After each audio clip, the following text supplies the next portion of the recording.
오은영 TV 스트레이트 2020년 12월 31일 마지막 방송이네요. 한 해 동안 여러분 수고들 많이 하셨습니다. 새해는 복 많이 받으십시오. 오은영TV 스트레이트 먼저 캐나다 소식 전하면서 출발합니다. 백신 접종 관련 소식인데요. 우리 캐나다 연방보건당국에 따르면 어제 30일을 기준으로 해서 이 캐나다 국내에서 파이자 코로나 백신을 맞은 국민이 총 73,227명인 것으로 나타났습니다. 전체 인구의 약 0.19%에 불과한 수치입니다. 속도가 굉장히 늦네요. 초기 단계이기 때문에 아직은 접종률이 낮기도 하겠지만 다음 주부터 모더나 백신 접종이 시작되면 속도에 가속에 불이 붙을 그런 전망입니다. 의료진, 요양원 직원 등 17,350명에게 코로나 백신을 접종한 온타리오주는요, 곧 요양원 입주자들을 대상으로 접종에 들어갑니다. 온타리오주의 이 같은 1단계 접종은 내년 3월까지 계속되는데요. 주정부는 총 110만 명이 1단계 중에 백신을 맞을 것으로 보고 있습니다. 2단계는 내년 4월부터 7월까지 진행이 됩니다. 2단계가 종료가 되면 누적 접종자는 850만 명으로 예상됩니다. 이때부터 서서히 집단 면역 체계가 구축이 되겠죠. 2단계 접종 대상은 아직 발표되지는 않았지만 노약자 그리고 기저질환자 등이 우선될 것으로 보입니다. 신체가 건강한 일반인들의 경우에는 8월 이후에 시작될 3단계 접종 때나 접종이 가능할 그런 전망입니다. 1단계부터 2단계에는 주로 보건당국이 지정한 장소에서 접종이 이루어지지만 3단계 때에는 지정 장소는 물론이고 가정의 또는 약국을 방문해서도 접종할 수 있을 것으로 당국은 내다보고 있습니다. 최소한 2단계가 4월부터 7월까지 진행이 되는데 이때쯤 되면은 전 국민의 약 20%, 30% 정도 넘어가게 될 거고요. 그렇게 되면은 집단 면역 체계가 가동하기 시작하는 단계로 들어갈 수 있을 것이고 8월부터 시작될 일반인 접종까지 들어가게 되면은 늦어도 내년 3분기 이후, 그러니까 9월 이후부터는 코로나 해방가를 부를 수 있는 시점이 되지 않을까. 정말 새해에는 좋은 일만 좀 있었으면 좋겠다는 것의 첫 출발이 바로 이 코로나 종식에서부터 시작됐으면 좋겠습니다. 코로나 대유행 때문에 사람들이 돈을 쓰는 방식도 모두 바뀌었죠. 내년에 새해 참 바뀌는 것들이 많은데 어떤 표정으로 바뀌게 될지 한번 좀 훑어봤습니다. 개인 위생에 대한 경각심이 높아지면서 소독제, 물티슈, 그리고 마스크 등에 많은 돈을 썼고 심지어는 화장지 사재기 현상까지도 발생했었죠. 경제 전문가들은 새해에도 식료품 등 일부 소비재들의 가격이 오를 것으로 전망했습니다. 비필수 상품들에 대한 구매 수요는 코로나가 수그러들 것으로 예상되는 내년 말쯤이나 되살아날 그런 전망입니다. 근데 식료품, 가장 중요한 부분이죠. 식료품 부분을 보면 로얄은행의 경제 전문가 네이슨 잔센 연구관은 이렇게 얘기해 주겠습니다. 올해 식료품 가격이 2.5% 상승했다. 새해에도 2% 내지는 2.5% 가격이 올라갈 것으로 예상을 해주고 있습니다. 그런데 노바스코시아주의 헬리팍스 소재 델하우스 대학의 경영대학원은요, 이것보다 좀 더 부정적인 그런 전망을 내놓고 있습니다.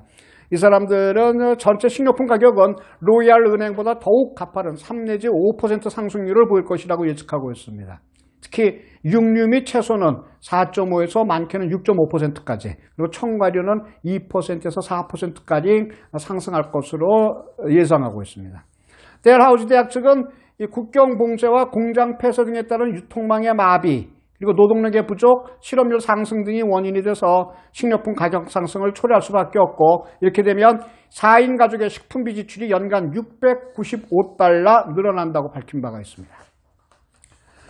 소매업을 좀 보면요, 코로나 방역에 들어가는 추가 비용이 고스란히 소비자의 몫으로 전가가 돼서 가격이 5%, 많게는 10% 정도까지 인상될 것으로 점쳐지고 있습니다.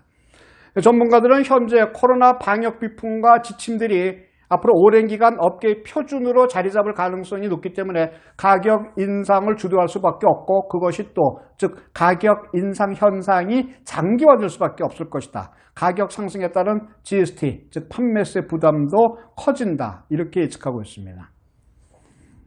요즘 가스값이 조금 나아지는 것 같은 그런 표정을 보이고 있습니다. 그렇지만 2020년은 원유업계 순환의 한 해였다라고 요약이 됩니다. 특히 미국의 원유 가격은 지난 4월에 마이너스 수준으로 떨어진 이후에 회복세를 보이지 못하고 있죠. 여기에 재택근무가 늘어나고 여행 빈도가 확 줄어들면서 가스 가격이 아주 폭락을 했습니다. 로얄은행의 경우에는 이렇게 전망해주고 있습니다. 겨울이 되면서 가격이 조금 올린 그런 표정이지만 1년 전과 비교해서는 여전히 턱도 없이 낮은 수준이라면서 코로나가 지속될 내년에도 가스값은 아마 제자리 걸음을 하게 될 것이라고 말해주고 있습니다. 어찌 보면 운전자들 입장에서는 살짝 반가운 소식일지는 모르겠습니다만 서부 캐나다 정유업계에는 참으로 먹구름 드리워지는 그런 전망이죠.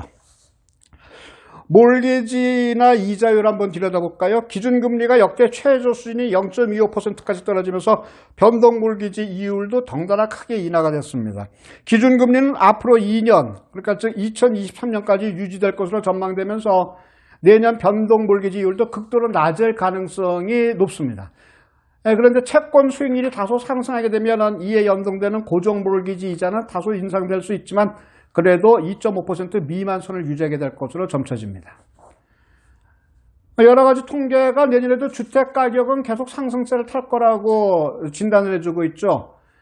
이 주택가격 상승은 저금리 정책 그리고 높은 수요로 인해서 내년에도 지속된다는 것이 전문가들의 일관되고 공통된 견해입니다. 전국 부동산위원회는 내년 주택 평균 가격을 9% 정도 오른 평균 거래가격 62만 400달러 정도로 예측하고 있습니다. 반면에 리맥스 부동산 중개회사는 4% 내지 6% 오를 것이다. 또 로얄 르페이지 같은 회사의 경우에는 5.5% 상승할 것이다. 이렇게 다소 보수적인 전망들을 내놓고 있습니다. 부동산위원회 관계자들은 이와 관련해서요. 낮은 이자율과 함께 정부의 부양책으로 돈이 시장에 많이 풀리면서 주택시장의 활성화가 필연적으로 발생하고 있다면서 특히 같은 값으로 보다 넓은 공간을 차지할 수 있는 도시 근교 쪽 주택의 수요가 한동안 크게 이어질 것이라고 예측해주고 있습니다.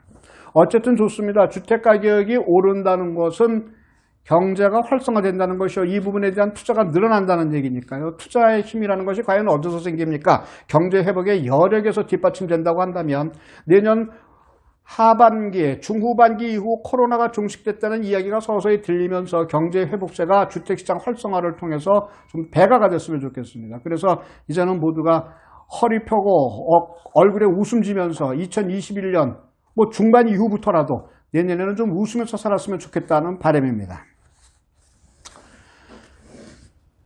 가는 시간을 누가 잡을 수 있겠습니까? 한 해가 그래서 그렇게 정신없이 살다 보니 저물어가고 있네요. 석양을 눈앞에 두고 있는 마치 그런 기분이죠. 해를 넘기고 새해를 맞이하는 때지만 크게 보면 해넘이와 해맞이로 달라질 것은 전혀 없습니다. 긴 인생의 여정에서 바라본다면 지금은 수많은 언덕들 가운데서 그 가운데 있는 하나의 언덕, 그 언덕을 또 넘어서고 있을 뿐입니다. 그렇지만 살아온 시간들의 행로를 뒤돌아보지 않을 수는 없겠죠. 그게 인지상정 아니겠습니까? 어느 언론사에서 찍은 사진 하나가 올라와 있는데 들여다보니까 그 사진 한 장이 올 한 해를 그대로 들여다보고 있더군요.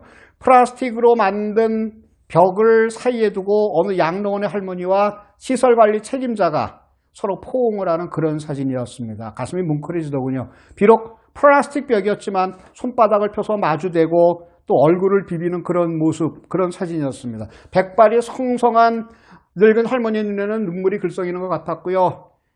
시설관리 책임자는 괜찮다, 이제 우리 나아질 것입니다. 그렇게 조용히 말해주는 것 같았습니다. 플라스틱 벽을 사이에 둔 이런 상봉과 위로의 방식이 이제 우리 삶의 상징적인 풍경이 되어가고 있었던 그런 한 해였습니다. 이영광 시인의 시 겁이라는 시가 있습니다. 일부분을 잠깐 같이 읽어보면요. 해장국이 나오길 기다리며 신문을 뒤적이다. 누군가의 소식을 읽고 이 사람 아직 살아있었구나. 놀라고 다행스러워하는 마음이 된다. 허기가 힘을 내는 것이 우습다가 문득 또 누군가 내 소식을 우연히 듣고 이 사람 아직 살아있었구나. 놀라기를 바라는 실없는 마음이 돼본다. 올해는 정말이지 어느 다른 한 사람의 무사하다는 안부, 그것이 가장 반가운 소식일 수 있는 그런 한 해였습니다. 만나지는 못하더라도 잘 있다, 안녕하다 그 전갈이 오면 더는 바랄 일이 없을 정도였어요. 주변의 지인들과 통화를 하거나 문자를 주고받으면서 늘 그 끝자락엔 이런 말을 붙이는 한 해였습니다. 아프지 말라. 건강하자. 올해는 유난히 그런 사람들이 그리웠던 한 해였죠. 임진왜란 때 명성 서산대사는 그런 이야기를 했습니다. 눈 덮인 길을 걸어갈 때 모름지기 발걸음을 어지럽게 하지 마라. 오로지 똑바로 걸어라. 오늘 남긴 나의 발자국이 내 뒤에 오는 사람의 이정표가 될 수도 있으니까 말이다. 그렇게 말씀하셨죠. 한 해 잘못을 돌아보는 일은 많은 이익이 있습니다. 내가 앞서가고 다른 사람이 나를 따라오기도 하지만 어제 내가 앞서가고 내일에 내가 그 뒤를 따라가기도 하기 때문입니다. 그래서 오늘 잘 걸어야 된다는 얘기죠. 올해를 돌아보면 개인적으로는 참 아쉽고 부족한 점도 많았습니다. 진각국사의 시에 또 이런 가르침이 있죠. 항상 마음은 뚜렷하게 하고 입은 침묵하라. 어리숙한 사랑과 도반을 하면 반드시 깨우칠 것이다.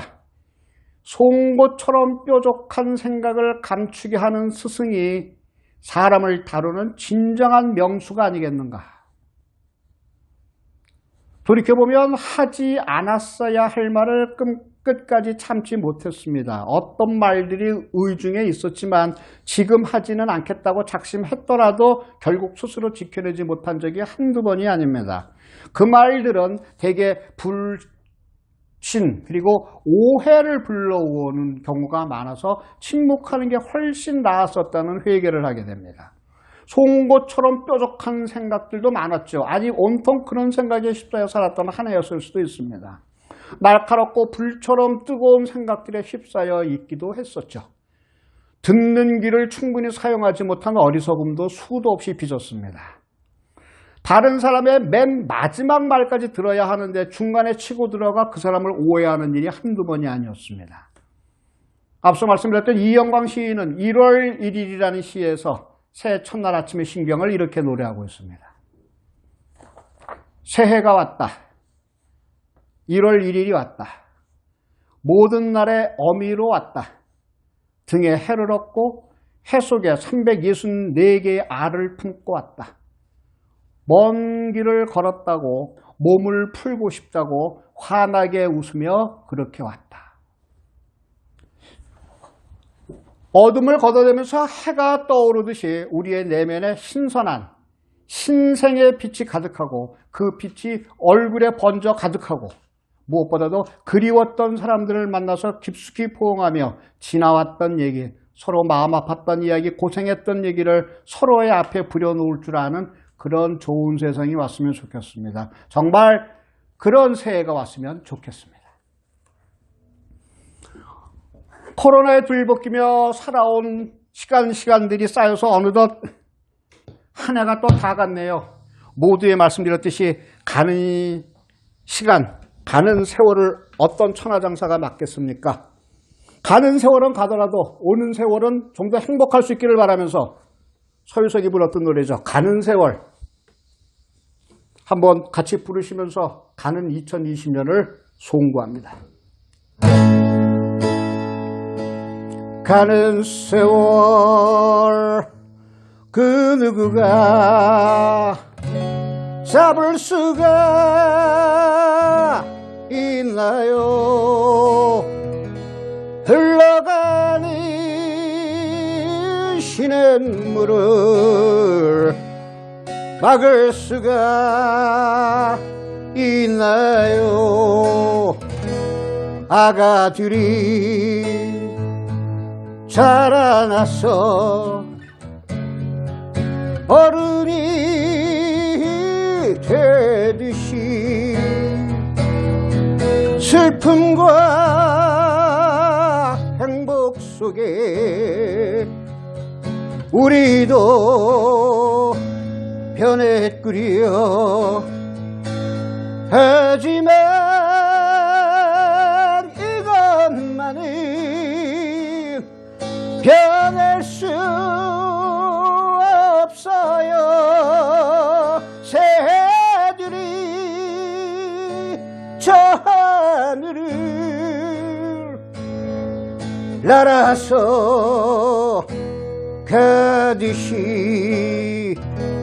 달이 가고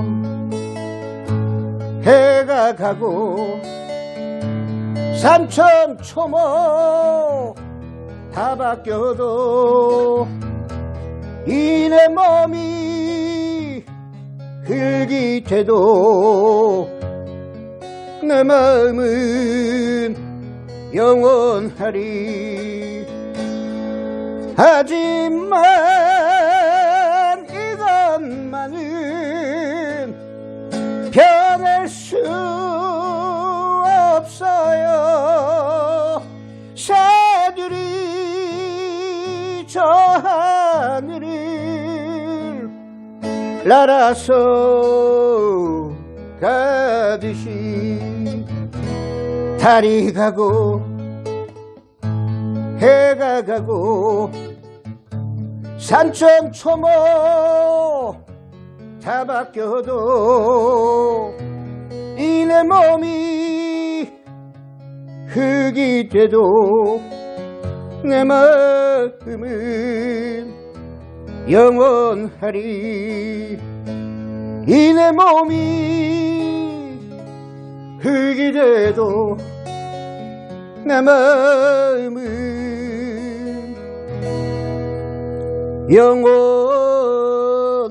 영원하리.